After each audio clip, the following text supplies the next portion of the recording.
why the Lizard continually moves his head up and down. In a town not very far from Anansi's home lived a great king. This king had 3 beautiful daughters, whose names were kept a secret from everybody except their own family. One day their father made a proclamation that his 3 daughters would be given as wives to any man who could find out their names. Anansi made up his mind to do so. He first bought a large jar of honey and set off for the bathing place of the king's daughters. Arrived there, he climbed to the top of a tree on which grew some very fine fruit.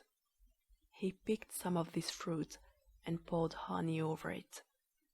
When he saw the princesses approaching, he dropped the fruit on the ground and waited. The girls thought the fruit dropped of its own accord, and one of them ran forward to pick it up. When she tasted it, she called out to her sisters by name to exclaim on its sweetness. Anansi dropped another, which the second princess picked up, she, in her turn, calling out the names of the other 2. In this fashion Anansi found out all the names. As soon as the princesses had gone, Anansi came down from the tree and hurried into the town. He went to all the great men and summoned them to a meeting at the king's palace on the morrow. He then visited his friend the Lizard, to get him to act as herald at the court next day. He told Lizard the 3 names, and the latter was to sound them through his trumpet when the time came. Early next morning the king and his court were assembled as usual. All the great men of the town appeared, as Anansi had requested. Anansi stated his business, reminding the king of his promise to give his 3 daughters to the man who had found out their names. The king demanded to hear the latter, whereupon Lizard sounded them on his trumpet. The king and courtiers were very much surprised. His Majesty, however, could not break the promise he had made of giving his daughters to the man who named them. He accordingly gave them to Mr. Lizard. Anansi was very angry, and explained that he had told the names to Lizard, so that he ought to get at least 2 of the girls, while Lizard could have the 3rd. The king refused. Anansi then begged hard for even 1, but that was also refused. He went home in a very bad temper, declaring that he would be revenged on Lizard for stealing his wives away. He thought over the matter very carefully, but could not find a way of punishing Lizard. At last, however, he had an idea.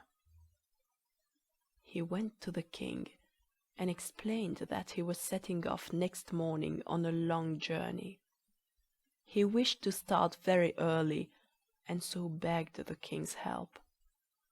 The king had a fine cock, which always crowed at daybreak to waken the king if he wished to get up early. Anansi begged that the king would command the cock to crow next morning, that Anansi might be sure of getting off in time. This the king readily promised. As soon as night fell, Anansi went by a back way to the cock's sleeping place, seized the bird quickly, and killed it. He then carried it to Lizard's house, where all were in bed. There he quietly cooked the cock, placed the feathers under Lizard's bed, and put some of the flesh on a dish close to Lizard's hand. The wicked Anansi then took some boiling water and poured it into poor Lizard's mouth, thus making him dumb. When morning came, Anansi went to the king and reproached him for not letting the cock crow. The king was much surprised to hear that it had not obeyed his commands. He sent one of his servants to find and bring the cock to him, but of course the servant returned empty-handed. The king then ordered them to find the thief. No trace of him could be found anywhere.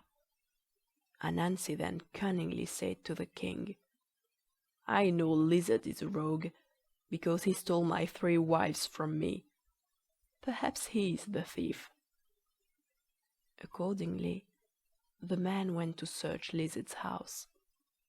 There, of course, they found the remnants of the cock, cooked ready to eat, and his feathers under the bed. They questioned Lizard, but the poor animal was unable to reply. He could only move his head up and down helplessly. They thought he was refusing to speak, so dragged him before the king. To the king's questions he could only return the same answer, and his majesty got very angry. He did not know that Anansi had made the poor animal dumb. Lizard tried very hard to speak, but in vain.